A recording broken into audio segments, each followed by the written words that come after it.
بسم اللہ الرحمن الرحیم۔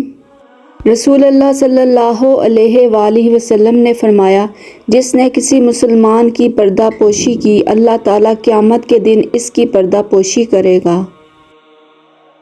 رسول اللہ صلی اللہ علیہ وآلہ وسلم نے فرمایا، میرے نزدیک سب سے زیادہ برے لوگ وہ ہیں جو چغل خور ہیں، اور وہ لوگ جو آپس میں محبت کرنے والوں کے درمیان جدائی ڈلواتے ہیں، اور وہ لوگ جو بری الذمہ لوگوں پر عیب لگاتے ہیں۔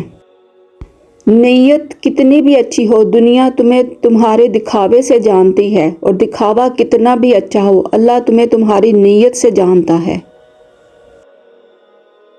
نبی کریم صلی اللہ علیہ وآلہ وسلم نے ارشاد فرمایا ہے، تم اللہ تعالیٰ سے ایسی حالت میں دعا کیا کرو کہ تم قبولیت کا یقین رکھا کر، اور یہ جان رکھو کہ اللہ تعالیٰ غفلت سے بھرے دل سے دعا قبول نہیں کرتا۔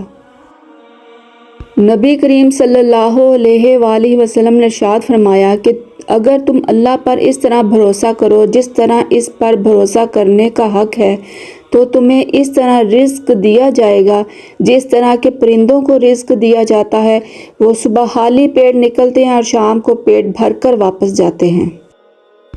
حدیث نبوی ہے کہ رسول اللہ صلی اللہ علیہ وآلہ وسلم نے فرمایا، میں اور یتیم کی پرورش کرنے والا جنت میں ایسے ہوں گے۔ آپ صلی اللہ علیہ وآلہ وسلم نے شہادت کی انگلی اور درمیانی انگلی کو آپس میں ملا کر فرمایا۔